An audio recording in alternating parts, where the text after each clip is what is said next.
8 October रोजी नगर परिषदेच्या निवडणुकीच्या अनुषंगाने शहरातील प्रभाग प्रारूप आरक्षण घोषित करून नवीन मतदार यादी पालिकेच्या फलकावर प्रकाशित करून 13 ऑक्टोबर पर्यंत ज्या मतदारांचे नाव एकापेक्षा अनेक प्रभागात असल्यास 17 ऑक्टोबर पर्यंत विहित लेखी स्वरूपात रहिवासी प्रमाणपत्र सहित इतर महत्त्वाची कागदपत्र जोडून नगर परिषद कार्यालयात सादर करण्याचे आवाहन मुदखेड नगर परिषदेचे मुख्याधिकारी तथा प्रशासक जगदीश दळवी यांनी केले। 13 ऑक्टोबर रोजी मतदारांचे नाव एकापेक्षा अनेक प्रभागात असल्यास लेखी स्वरूपात दावे हरकत या आक्षेप सादर करत अधिवास असलेल्या प्रभागात राखायचं असेल विहित लेखी स्वरूपात रहिवासी प्रमाणपत्र सोबत इतर प्रमाणपत्र जोडणं बंधनकारक असून निवडणूक विभागाकडून पर्यवेक्षक आणि क्षेत्रीय अधिकारी स्थळ पाहणी करूनच संबंधित अर्जदाराचा अर्ज निकाली काढून असं आवाहन परिषदेचे मुख्याधिकारी तथा प्रशासक जगदीश दळवी यांनी केलं। काही लोकांमध्ये अपप्रचार व अफवा होऊन वेगळ्या दिशेने चर्चा सुरू होती।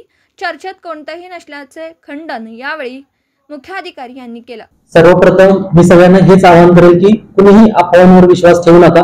आपण जे काही मतदार यादीचं एका वार्डातून दुसऱ्या वार्डामध्ये जर काय कोणाची हरकत असेल, नजर चुकीने एखाद्या व्यक्तीचं मतदान एका वार्डातून दुसऱ्या वार्डात पडलं असेल तर त्याकरता निवडणूक आयोगाने एक विहित प्रोसिजर सांगितलेली आहे। त्याच प्रोसिजरचा अवलंब करून आपण त्याचे जे अनुषंगिक कागदपत्र आहेत सोबत पुराव्यानिशी आपण त्याच्यामध्ये पूर्ण प्रक्रिया पार पाडणार आहोत। त्यामुळे कुणीही एक गट्टा पद्धतीने मतदार जे आहेत त्यांचं एका वार्डातून दुसऱ्या वार्डामध्ये नाव चेंज करू शकत नाही। त्याकरता दोन भागांमध्ये स्वतः जर व्यक्ती अर्जदार असेल तर त्याला स्वतःचं नाव एका वार्डातून दुसऱ्या वार्डात बदलण्यासाठीचा फॉर्म ए आहे, तर जो ब फॉर्म आहे त्याच्यामध्ये एखादा तक्रारदार त्रयस्थ व्यक्तीचं नाव एका वार्डातून दुसऱ्या वार्डात टाकण्यासाठी अर्ज करू शकतो। त्याला जे विहित फॉर्मॅट आहेत ते आपण आपल्या कार्यालयामध्ये उपलब्ध करून दिलेले आहेत। त्या फॉर्मॅटमध्ये कागदपत्र सोबत डॉक्युमेंट त्याला जोडल्यानंतरच तो अर्ज आम्ही ऍक्सेप्ट करू।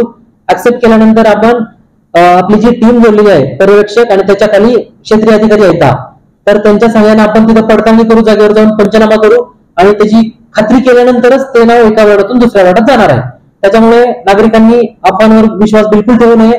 निवडणूक आयोगाच्या गाईडलाईन्स प्रमाणे आपलं कार्य जे निवडणूक प्रक्रिया आहे ते पूर्णपणे पारदर्शकपणे पार पाडण्यात येत आहे।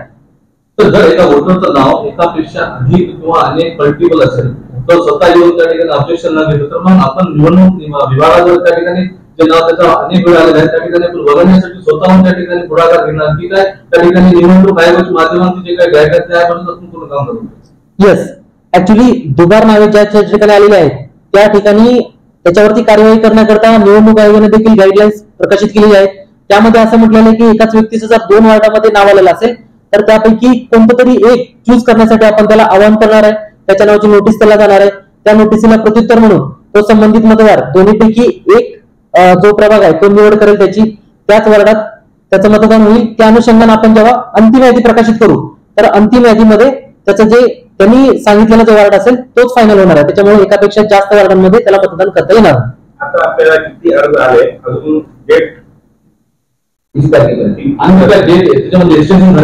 ऍक्च्युली आताच आलेल्या शुद्धीपत्रकानुसार जी आपली आक्षेप घेण्याची तारीख होती ती ऍक्च्युली 13 ऑक्टोबर इथपर्यंत होती, परंतु थोड्याच वेळापूर्वी एक नव्यानं एक शुद्धीपत्रक आलं त्यानुसार 17 ऑक्टोबर पर्यंत ती मुदत वाढवण्यात आलेली आहे। त्यामुळे ज्या कोणत्या नागरिकांना त्यांच्या वार्डामध्ये आक्षेप असतील किंवा ज्याला चुकीनं समजा असं वाटत असेल की माझा चुकीचा वार्ड आलेला आहे तर त्यांना त्या संदर्भात विविध फॉर्मॅटमध्ये आक्षेप सूचना इथं करण्यात याव्या। त्यावरती आम्ही उपाययोजना करून त्याच्या क्रॉस व्हेरिफिकेशन करून संबंधित कागदपत्रांची पडताळणी करून त्याच्या योग्य त्या वार्डामध्ये त्याचं हे करूया। दिवसभरातील घडामोडींचा आढावा घेण्यासाठी पाहत रहा N24 मराठी न्यूज चॅनल।